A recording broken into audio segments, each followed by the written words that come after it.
Mesdames, Messieurs, bonjour. Bienvenue dans cette nouvelle édition de Bob Production. Comme vous le savez déjà, c'est toujours un immense plaisir pour moi de vous retrouver sur cette plateforme pour vous présenter comme d'habitude votre nouvelle émission.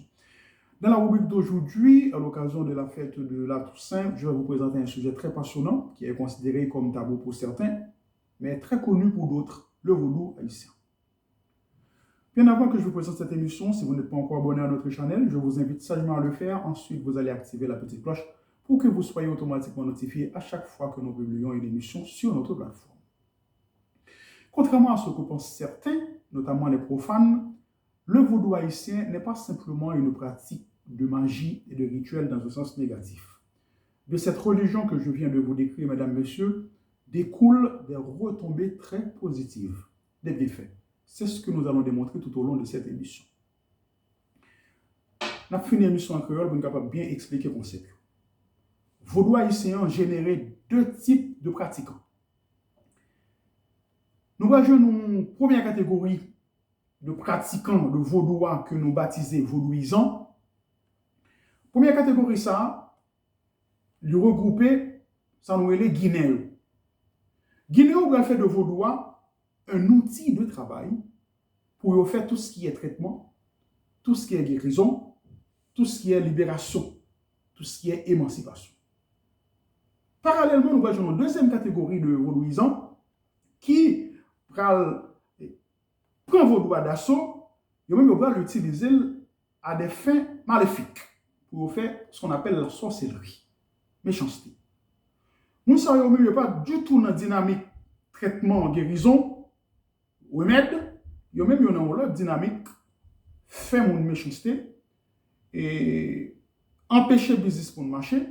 Tout ça, on essaie d'entreprendre pour ne pas marcher, laver mes mouns, enfin, couvrir l'argent, interpeller les trois bouba et boulbolette, tout type de pratique ça, eh bien, c'est l'autre catégorie qui vient prendre vaudois d'assaut qui invente.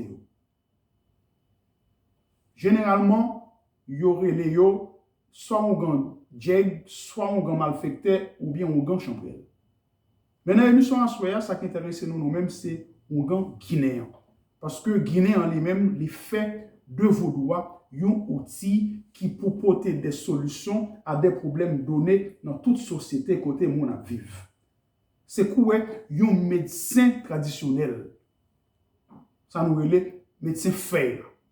C'est travail ça, ou gagne guinéen lui-même, l'été qu'on fait. Et en parlant de libération, c'est un grand Guinéen qui te bat nous la fameuse cérémonie du Bakaïman du 14 août 1791. Boukman avec Fatiman, ils ont été inspirés de vaudou haïtien pour être capable de faire sacrifice, ça, ils ont été fait sous cochon, et tout le monde qui était participé dans la cérémonie, qui était bref sans cochon, ils étaient venus invisibles, et c'est à partir de là, nous allons conduire à l'indépendance d'Haïti que nous venons gagner aujourd'hui. Donc, nous comprenons maintenant que dans le même vaudois, il y a deux types de pratiquants. Il y a un ensemble de pratiquants qui allaient dans Guinée et l'autre pratiquant qui allaient dans la sorcellerie. Je vais profiter de l'émission ça pour me porter une petite précision pour nous sous franc-maçon. Parce que pile monde toujours a tendance à confondre un franc-maçon avec un grand djeb ou un grand malfecté. Non, c'est pas du tout pareil. C'est pas du tout pareil. Un grand malfecté a les mêmes, l'on a fait avec, l'on a attaqué, certainement la peut utiliser la sorcellerie pour le venger de vous-même. Mais franc-maçon pas utiliser type de pratique ça. Franc-maçon, dans la formation qu'elle recevoir, il est supposé sage. Et la sagesse est une force. Plus on est sage, plus on est fort. Franc-maçon pas du tout dans la vocation pour faire mon méchanceté, pour faire mon mal. Voilà, tu es un monde. Rien que l'imaginer seulement, faire un monde mal, les réduire à l'impuissance. il diminue considérablement force, les capacités pour agir, pour l'agir. Puisque dans la formation, il est appelé à être sage, eh bien, sagesse que franc-maçon a la Kailia permet que les attirer vers les mêmes une série de forces protectrices de la nature qui fait que là où même vous tentez attaquer, eh bien, vous jouez une réplique là automatiquement sans que les mêmes francs-maçons ne fassent rien. Lorsqu'on attaque un franc-maçon au boulet, ce n'est pas franc-maçon qui fait rien d'ailleurs. Anti-arrêt le tchembois. Ce n'est pas franc-maçon qui fait tchembois d'ailleurs. On a capé le batterie. Ce n'est pas franc-maçon qui fait beaucoup de batterie d'ailleurs. C'est parce que sagesse qui habitait là, les latins disaient, et je cite, mens sana in corpore sano. Une âme saine dans un corps sain. Depuis corps sain, esprit sain, eh bien, sorcellerie ou là, pas capable d'atteindre. Leur voyez elle, eh bien, esprit qui protège lui, garde qui protège lui, voyez elle tourner plus jeune. Et bien souvent, il y a des gens qui prennent frappe indirect ça de franc-maçon, pour que j'aime comprendre comment on fait pour frappe là. Ils pensent que c'est franc-maçon qui va au frappe là. Dépenser pas de l'argent quand on gagne, ils ne pas jamais atteindre franc-maçon. Eh bien, vous pensez dans l'émission à soi, on a comprendre.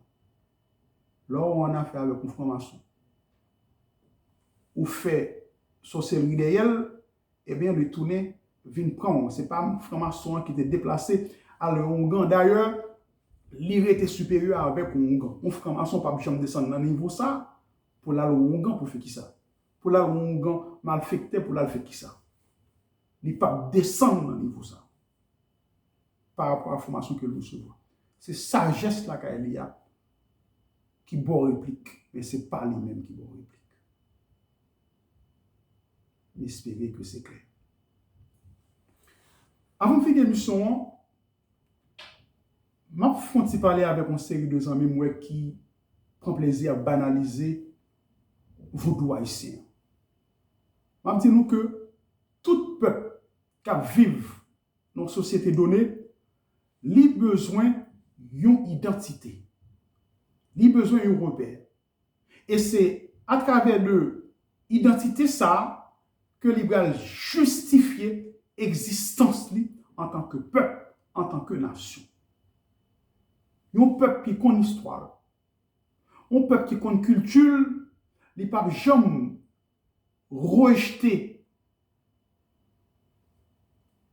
culture au profit d'une autre culture. Parce que l'identifier à travers culture.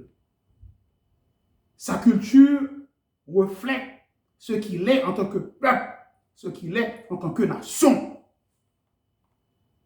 En aucun cas, il ne peut pas cracher sous culture. En pile, nous fait ça au nom de la science. En pile, nous fait ça au nom de la philosophie.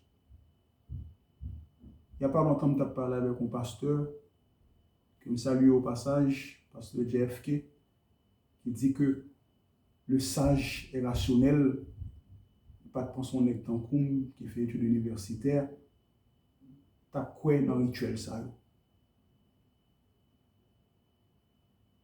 Monsieur, c'est Guinée, moi je viens dans la coupe Guinée, d'ailleurs c'est Guinée qui grandit, qui fait formation, qui va manger, qui fait de moi ce que je suis aujourd'hui. Donc moi-même, moi pas chambre, jeter culture, jeter mœurs, jeter tradition pour la civilisation occidentale. Sur ce, nous souhaitons une excellente journée et on se dit à très bientôt pour une prochaine émission avec Bob Production.